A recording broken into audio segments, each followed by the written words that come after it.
국고 434억 원 떼먹기, 꼼수나무, 위장해산, 위장해산도 할 수 있습니다. 민주당.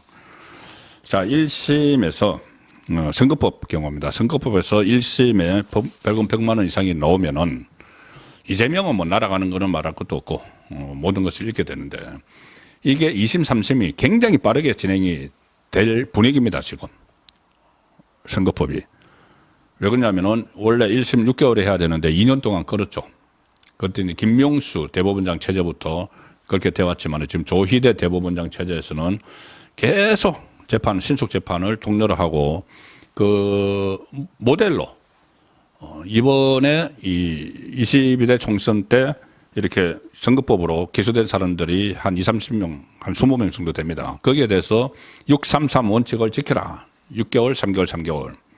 2심 3개월, 3심 3개월. 그러면 그런 분위기라면은 이재명의 선거법도 6원 이미 날아갔죠. 2년이 걸렸으니까.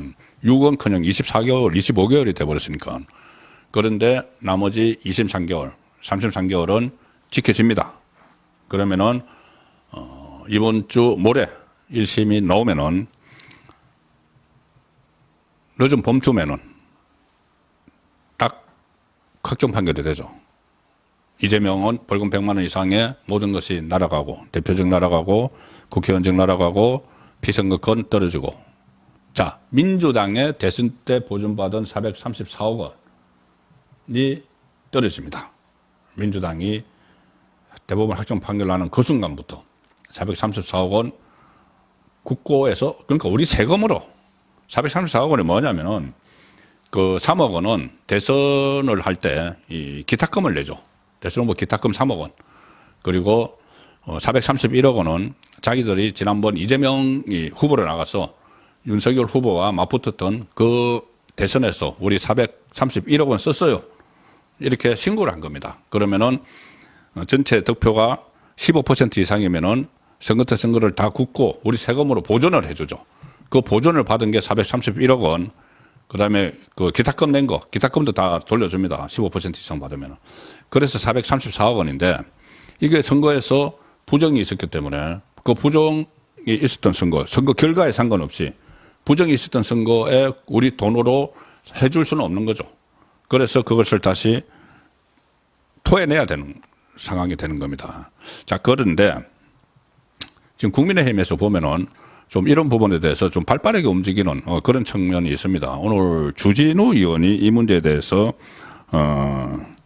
모레 1심에서 당선 무효형이 나올 경우에 선제적으로 조치할 수 있는 법안을 검토를 하고 있습니다.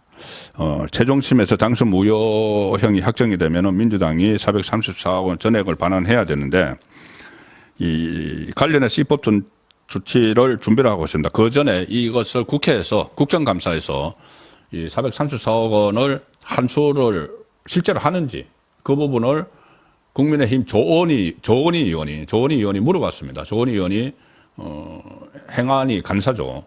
이것을 이제 확실히 해놔야 되니까는 성관이 사무총장에게 그때 국정감사에서 묻습니다. 조원희 의원이 이재명이라고는 안 하죠.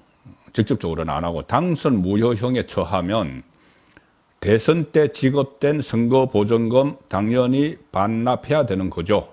이렇게 묻습니다. 그러니 김용빈 중앙선관위 사무총장이 네, 그렇습니다. 합니다. 자, 그래서 국민의힘은 이재명이 모레 1심에서 당선 무효형을 받으면은 일단 민주당의 가압류, 재산을 이제 가압류를 해야죠. 재산 막 팔아치워버리고 배째하면 안 되니까 1심 나오면 바로 가압류 신청, 민주당 재산 가압류 신청 하는 선제적인 보존 조치가 필요하다. 이 말이 나오기 시작했습니다. 주진우 검사 출신이고 용산 그 비서실에 있었죠. 법률비서관 했는데 지금 국민의힘 법률자문위원장입니다. 주진우 의원이 뭐라고 했냐고 하면은 434억 원을 이 국고에 환수하는 것은 형이 확정되고 나서 하더라도 이제 국고에 완전히 환수되는 것은 대법원이 확정 판결되고 나서 해야 되겠죠. 하더라도 그 전에 가압류, 가처분에 준하는 보전 조치를 할 수 있는 입법적 조치가 필요하고 현재 검토 중이다. 상당히 원래 해야 되는, 그전부터 다 준비를 해야 되는 건데 지금 막 하고 있는 겁니다. 그나마 지금이라도 하고 있는 겁니다. 그래서 민주당이 이 가압류를 해놓지 않으면은 반환금을 피하려고 꼼수를 쓸 수 있다. 충분히 꼼수를 쓸 수 있죠. 자, 어떤 꼼수를 쓸 수 있느냐. 여러 가지 꼼수가 예상이 되는데 주진우 의원이 예상한 거는 당명을 바꾼다. 당명을 바꿔서 선관위에 새로운 당으로 뭐 등록을 한다. 뭐 그런다고 이게 없어질 리는 없지만 이제 여러 가지 꼼수가 가능하다는 거죠. 또 하나는 위성정당을 만든다. 위성정당을 만들어서 원래 있던 민주당, 그러니까 법적으로 434억 원을 토해내야 되는 민주당은 껍데기만 남겨놓고, 그냥 당 형태만 남겨놓고 위성정당을 하나 만들어서 거기서 이제 이쪽으로 돈을 다 빼돌리든지 해서 거기서 실질적으로 야당 역할을 한다. 그런 거 있고, 또 하나가 정당 쪼개기. 이제 정당을 아예 둘로 쪼개버린다. 그럼 어느 쪽에서 434억 원을 물어내야 될지 헷갈리게 만든다. 뭐 이런 건데, 그거 외에 위장 해산을 할 수도 있죠. 정당 만드는 거 간단합니다. 정당 만드는 거. 무슨 어떤 일정 부분, 당원이 있으면 되고, 또 뭐 지구당 5개 이상 있으면 되고, 그래서 선관위 홈페이지 보면은 현재 우리나라 정당 수가 한 40개 이상 됩니다. 그 정당을 총선 때는 또 굉장히 난립을 하죠. 어쨌든 정당을 새로 만들면 되는 거죠. 해산을 해버리면. 그러면 정당 해산을 하면은 그러면은 이 책임은 누구에게 있을까? 434억 원은 누가 내야 될까? 이것도 법적으로 상당히 논란이 될 수밖에 없는 거죠. 그 정당은 후신일까? 가령 예를 들어서 그때 통진당, 이석기의 통진당이 헌법재판소의 결정에 의해서 정당 해산이 돼버렸죠. 해산이 됐을 때 정당의 이 재산은 전부 다 국고로 한수가 됐습니다. 그 다음에 후신격으로 나온 지금 국회 여섯 가지고는 같이 장유락을 나간다고 하는 진보당에서는 이 통진당의 재산 하나도 물려받지 못했죠. 그런데 만약에 민주당이 434억 원 내기 싫어서 해산을 한다. 그러면 민주당의 재산이 국고로 귀속됩니다. 귀속되면은 돈이 얼마일까요? 잠시 후에 제가 말씀드리죠. 자, 그래서 이제 그런 방법들이 있는데 또 정치적으로 이재명과 완전히 손절을 해버려가지고, 자, 우리 이제 이재명하고 상관없는 정당이야. 정치적으로 한번 해결해보자. 뭐 이렇게 나올 수도 있는 것이고, 어쨌든 이 434억 원 떼먹기를 위해서 꼼수가 난무하고 있는데, 위장해산 부분까지. 그런데 제가 한번 말씀을 드렸죠. 얼마 정도 될까? 민주당의 재산이 434억 원 낼 수 있을까? 제가 그때 분석을 해서 한번 설명을 드린 적이 있는데, 그 분석을 할 때가 한 몇 달 됐습니다, 벌써. 그때 민주당의 영등포 당사 건물이 있죠. 그 자기 겁니다. 당사에 거기다 세입자들 식당도 있고 막 한데 지하에. 그게 시가, 공시지가는 다르지만 그때 시가로 계산했을 때 한 450억 된다. 450억. 그 다음에 유동자산, 현금을 비롯해서 유동자산이 한 410억 원 된다.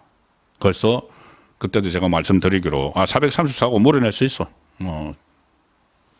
당사 팔고 천막 장사 치든지 하면 되고, 아니면은 돈 있는 거, 현금 있는 거 그거 다 밀어놓고 당사만 지키고 있든지 하면 되니까 1심에서 무슨 100만 원 이상을 때리면은 민주당이 재정 파산이 나니까 법원들이 그 법관들이 판사들이 부담을 가질 것이다.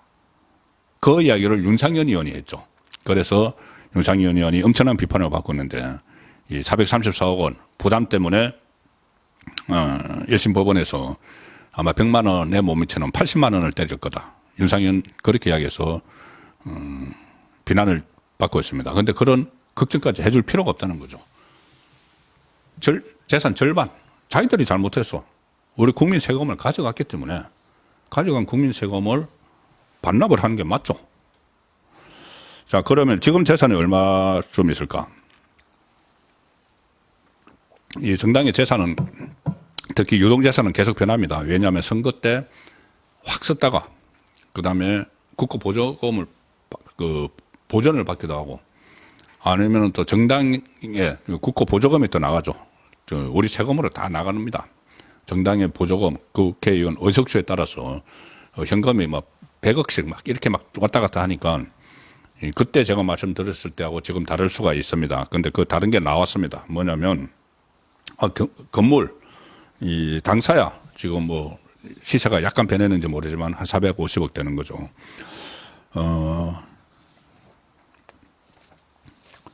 현재 민주당이 보유한 현금이 490억이다. 제가 그때 파악을 했을 때 410억인데 그 다음에 대선 이후에 제가 파악을 했으니까 총선이 있었죠. 이 총선을 거치면서 또 국고 보조금 받고 정당 보조금 받고 해가지고 490억이다. 제가 그때 파악했을 때 410억이었는데 이 문제도 조금 전에 말씀드린 국회 행안위 여당 간사 조원희 의원이 중앙선관위를 상대로 한 국정감사 때 얼마 전 국정감사 때 그 부분을 짚었습니다.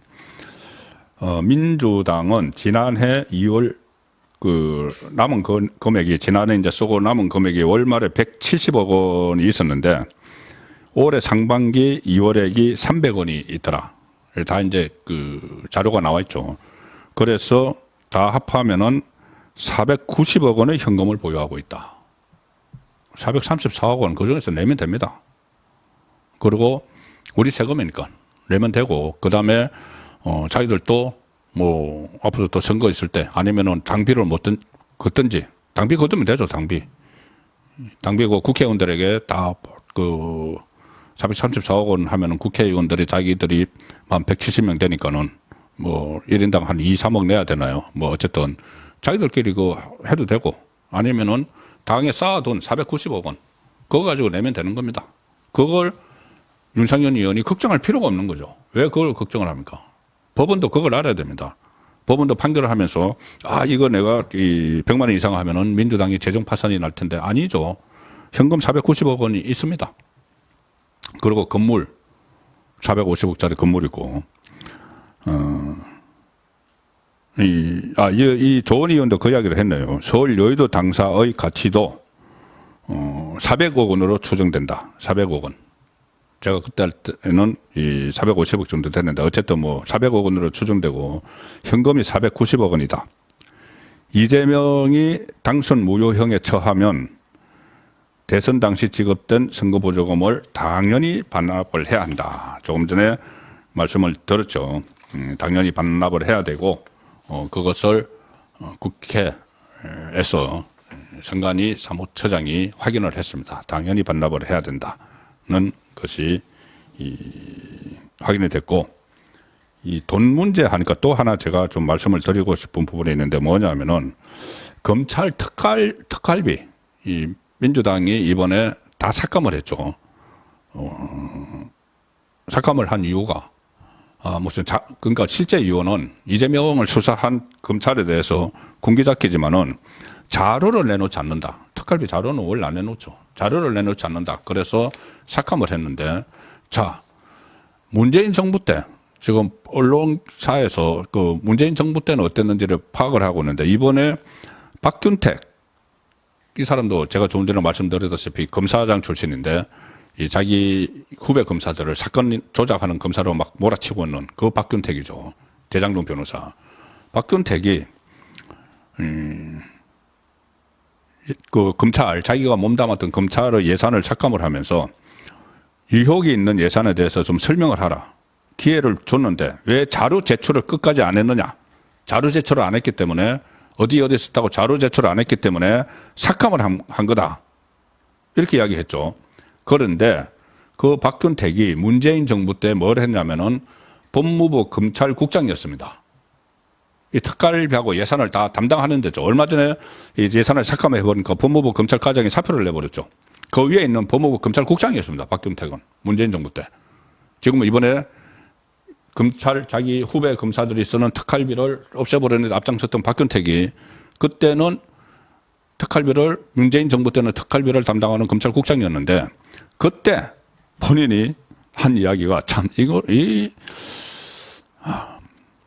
2017년 문재인 때 국회에 출석해서 박균택 당시 법무부 검찰국장은 이 검찰의 특수활동비 관련 정보 자료 제출을 해야 되지 않느냐 이렇게 물으니까 뭐라고 했냐면은 그때 이제 권성동 의원이 물어보네요. 특수활동비를 얼마를 유보하는지 얘기를 해달라. 말로만 그렇게 하지 말고 자료를 내라 이거죠. 그러니까 박균택이 당시 법무부 검찰국장이 하는 말이 액수를 부서별, 기관별 사용하는 내역들을 밝히는 것은 특활비 편성 취지에 맞지 않다. 자료 낼 수가 없다. 그렇게 이야기를 했습니다. 검찰 특활비가 줄어들면은 수사가 위축된다. 그렇게 했던 사람이 지금은 이재명 수사를 했다고 자기가 몸담았던 검찰의 특활비를 다 깎아버리는. 네. 뭐 이런 부분들에 대해서는 국민 여러분께서 판단을 하시겠죠.